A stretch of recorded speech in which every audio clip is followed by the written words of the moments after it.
Assalamu alaikum viewers and welcome back to my channel Study Law with Bushra.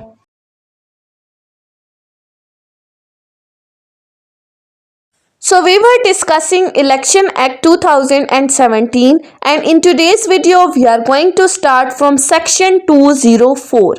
But before starting the discussion, I request you all to please subscribe to my channel and don't forget to press the bell icon for latest updates. Do share this video with your friends and don't forget to comment your feedback. So let's move towards the discussion. अपनी last video के अंदर हमने section 203 तक discuss किया था। आज की इस वीडियो में स्टार्ट करते हैं सेक्शन 204 से। सेक्शन 204 बात करता है membership fee, contribution and donations की।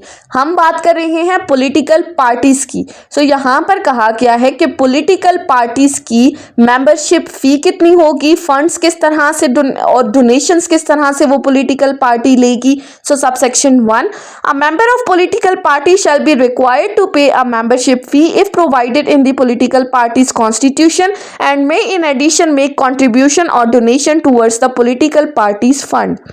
पहली बात की है कि जो भी बंदा किसी पॉलिटिकल पार्टी को ज्वाइन करने के बाद उसका मेंबर बनेगा, अगर उस पॉलिटिकल पार्टी के कॉन्स्टिट्यूशन में मेंबरशिप फी की बात की गई है तो ये बंदा उस पॉलिटिकल पार्टी की मेंबरशिप फी जमा कराएगा और साथ ही साथ उस पार्टी के फंड्स में भी कंट्रीब्यूशन करेगा। सेकेंडली, द फी, कंट्रीब्यूशन और donation made by a member of political party shall be duly recorded by that political party.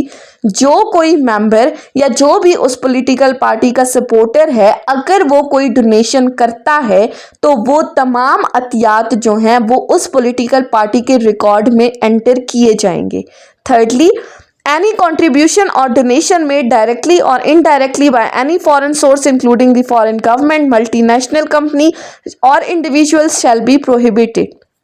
फिर कहा गया है कि अगर कोई गैर मुल्की इमदाद आती है, चाहे वो किसी गैर मुल्की हुकूमत की तरफ से आ रही है, किसी मल्टीनेशनल कंपनी की तरफ से आ रही है या कोई गैर मुल्की इंडिविजुअल आपको कोई चंदा दे रहा है, तो पॉलिटिकल पार्टी वो कॉन्ट्रीब्यूशंस, वो फंड्स नहीं लेगी, प्रोहिबिटेड हैं। Subsection 4, any contribution or donation which is prohibited under this act shall be confiscated in the favor of government in such a manner as may be prescribed। अगर कोई बंदा किसी बैरून मुल्क से कोई भी इमदाद ले रहा है, कोई भी पॉलिटिकल पार्टी, तो वो गैर कानूनी चंदा जब्त करके हुकूमत के सरकारी खजाने में जमा किया जाएगा। यानी कि एक चीज़ प्रोहिबिटेड है, उसके बावजूद कोई पॉलिटिकल पार्टी कोई चंदा ले रही है तो उसको जब्त कर लिया जाएगा।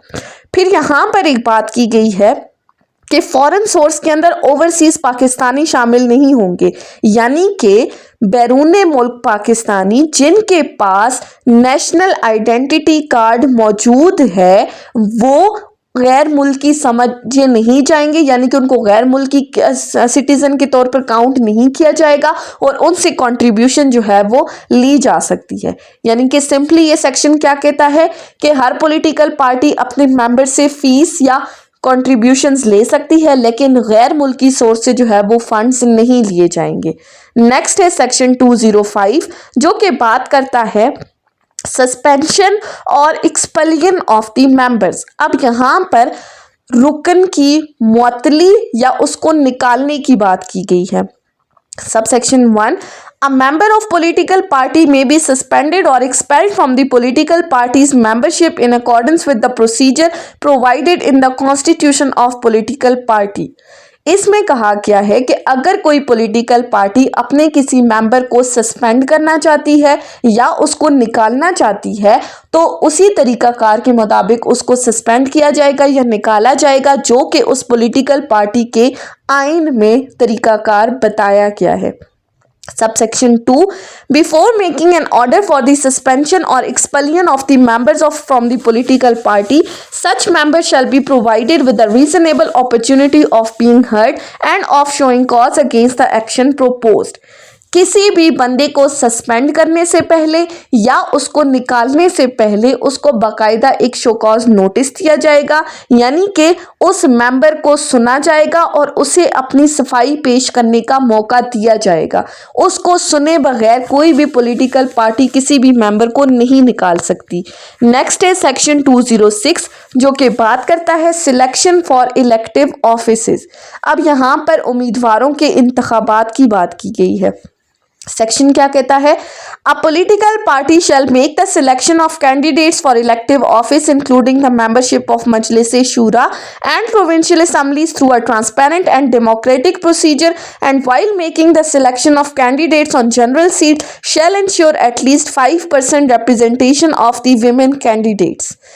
अब इसमें कहा गया है कि पार्लियामेंट या असम्बलियों के लिए जो उम्मीदवार मुंतखब किए जाएंगे किसी भी पॉलिटिकल पार्टी से, वो पॉलिटिकल पार्टी इन उम्मीदवारों का जो मुंतखब करने का तरीकाकार होगा वो ट्रांसपेरेंट होना चाहिए, यानी कि किसी भी बंदे को अनड्यू फेवर नहीं दिया जाएगा। ट्रांसपेरेंट और डेमोक्रेटिक जमहूरी तरीके से उम्मीदवारों का इंतखाब किया जाएगा और साथ ही साथ 5% खवातीन उम्मीदवारों को आम नशिस्तों पर नामजद करना ज़रूरी है। जनरल सीट्स पर 5% वुमेन्स को जो है वो प्रायोरिटी दी जाएगी, उनको कैंडिडेट के तौर पर अपॉइंट किया जाएगा।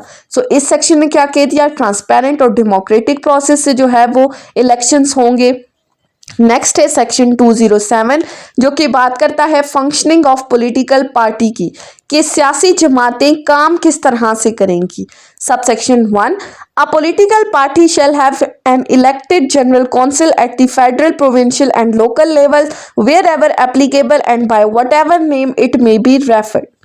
अब इसमें कहा गया है कि हर सियासी जमात को मुख्तलिफ सतहों पर, चाहे वो सूबाई सतह है, कौमी सतह है या मकामी सतह है, उन सतहों पर एक जनरल कौंसिल जो है वो बनानी होगी और उस जनरल कौंसिल को जो भी नाम वो पॉलिटिकल पार्टी दे वो टोटली उस पर डिपेंड करता है, लेकिन एक मुंतखब जनरल कौंसिल बनानी होगी। Secondly a political party shall at least once in a year convene a general meeting at federal provincial and local level of the political party wherever applicable and shall invite the members of political party और their delegates to participate in the general meeting. दूसरी बात की है कि हर सियासी जमात कम से कम साल में एक दफ़ा इन कौमी, सूबाई और मकामी सतह पर इस जनरल कौंसिल की एक मीटिंग बुलाएगी और इस इजलास में, इस मीटिंग में तमाम मेंबर्स को इनवाइट किया जाएगा कि वो आएँ और इस मीटिंग का हिस्सा बने और अपनी राय का इजहार करें। नेक्स्ट है सेक्शन 208 जो कि बात करता है elections with in a political party. अब इस सेक्शन के अंदर इंट्रा पार्टी इलेक्शंस की बात की गई है कि जमात के अंदर जो ओहदे हैं उनके लिए इंतखाबात किस तरह से होंगे। So subsection 1 the office bearer of the political party at the federal, provincial and local level wherever applicable shall be elected periodically in accordance with the constitution of political party. पहली बात कि कौमी, सूबाई और मकामी सतह पर जो पॉलिटिकल पार्टी अपने इंतखाबात करवाएगी उसका इंतखाबात का तरीकाकार वही होगा जो उस पॉलिटिकल पार्टी के कॉन्स्टिट्यूशन में बताया गया है, यानी कि सियासी जमात के आइन के मुताबिक ओहदेदारान का इंतखाब किया जाएगा। सब सेक्शन 2 इससे पहले एक प्रोवाइजो है, वो क्या कहती है? Provided that the period not exceeding 5 years shall intervene between any 2 elections, कि हर जो इलेक्शंस होंगे उनमें 5 साल का गैप होगा, यानी कि 5 साल बाद ये इलेक्शंस करवाए जाएंगे। Subsection 2 a member of political party shall subject to the provisions of constitution be provided an equal opportunity of contesting election for any political party office.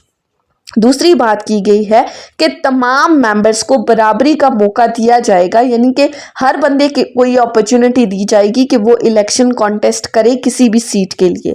Sub section 3 all the members of political party at federal, provincial and local level shall institute the electoral college for election of the party general council at the respective levels. Political party के जितने भी members हैं वो कौमी सतह पर, सूबाई सतह पर या मकामी सतह पर इलेक्शंस कंटेस्ट करवाने के लिए अपना एक इलेक्टोरल कॉलेज जो है वो बनाएंगे। अब इलेक्टोरल कॉलेज हम ऑलरेडी डिस्कस कर चुके हैं, दोबारा यहाँ पर डिस्कस नहीं करूंगी। The political party shall publish the updated list of its central office bearer and executive members by whatever name called on its website and shall list any subsequent change in it to the commission। इन मुंतखब अरकान की जो फहरिस्त है वो website पर publish की जाएगी, यानी कि इलेक्शन कमीशन को भेजी जाएगी और इलेक्शन कमीशन इसे अपनी वेबसाइट के ऊपर पब्लिश करेगा। Where a political party fails to conduct the intra party elections as per the given time, a show cause notice shall be issue to political party and if the party fails to comply with then the commission shall impose the fines which may extend to 2 lakh rupees. इसमें कहा गया है कि अगर कोई सियासी जमात time पर election नहीं करवाती तो उसको पहले एक शो कॉज नोटिस दिया जाएगा, और अगर वो उस शो कॉज नोटिस पे भी रिप्लाई नहीं करती तो फिर इलेक्शन कमीशन 1 लाख रुपए से 2 लाख रुपए तक का जुर्माना उस पॉलिटिकल पार्टी के ऊपर कर सकता है। नेक्स्ट है सेक्शन 209 जो कि बात करता है certification by the political party.